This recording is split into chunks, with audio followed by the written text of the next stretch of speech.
Baik, di sini kita akan melakukan terapi kognitif sensori ya Mbak ya. Waktu yang dibutuhkan kurang lebih 20 sampai 25 menit. Dengan tepatnya di sini apakah Mbak merasa nyaman? Baik, kalau nyaman kita lakukan di sini saja ya Mbak. Oke, sebelumnya Mbak bisa ceritakan gimana perasaan Mbak? Boleh ceritakan?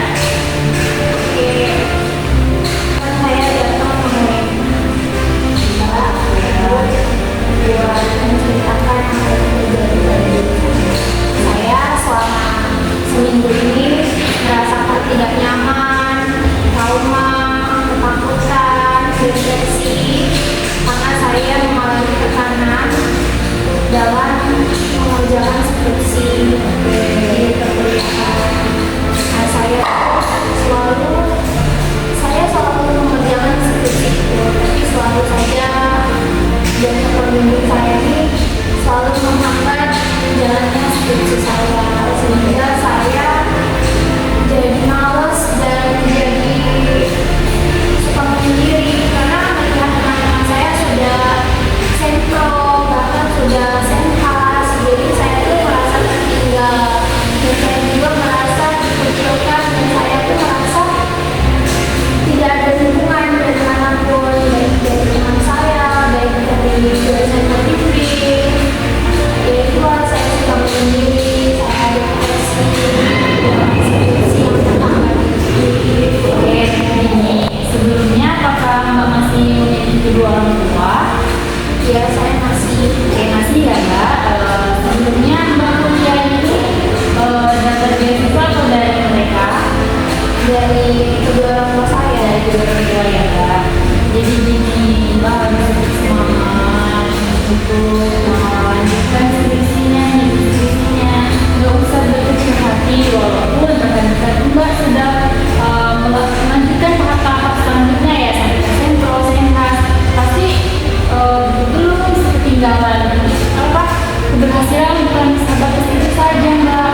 Mereka boleh sentro duluan, senhas duluan, tapi tidak menjamin kesuksesan mereka duluan yang memegang. Dan juga mungkin dosen pembimbing Mbak itu memang sibuk segala macamnya, tapi Mbak harus semangat, kejar terus dosennya, maksudnya kejar terus gitu kan. Nanti lama-lama mereka juga bakal lelah kok gitu kan, mereka bakal cepat untuk asisten Mbak, membimbing Mbak terus Mbak juga harus ingat Mbak masih memiliki dukungan dari kedua orang tua Mbak, walaupun Mbak tidak punya teman ya. Mbak juga muslim. Oke, Mbak muslim kan Mbak bisa menenangkan diri Mbak agar Mbak bisa lebih tenang, lebih merasa karena kita masih memiliki Tuhan, masih memiliki Allah, Mbak bisa berserah diri kepada mereka sembari Mbak berusaha. Sekarang boleh ikuti saya ya Mbak dengan tutup mata, tarik nafas, tahan dan hembuskan, tarik nafas, tahan dan hembuskan. Oke, buka matanya.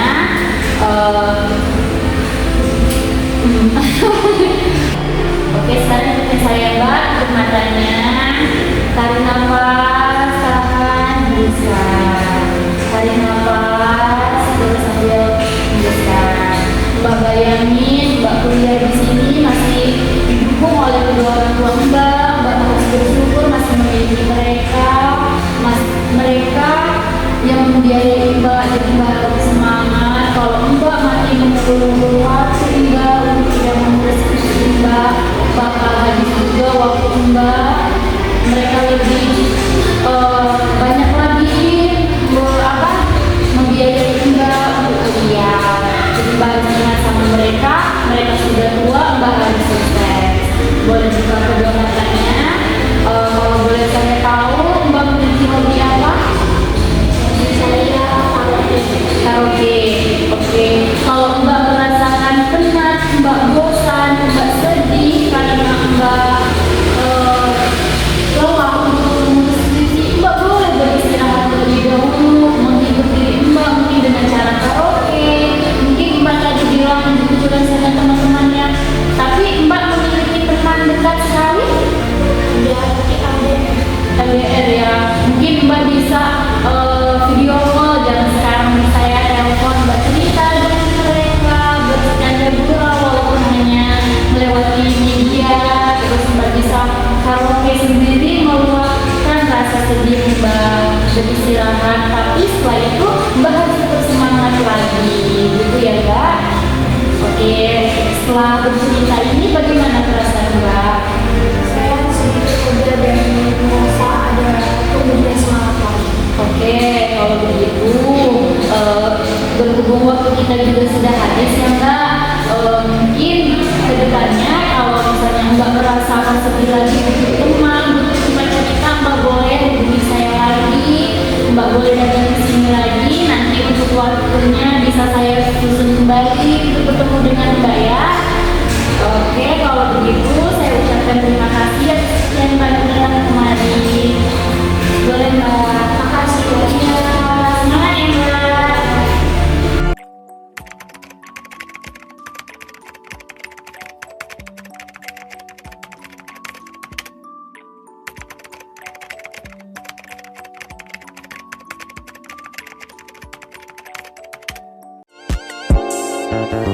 Thank you.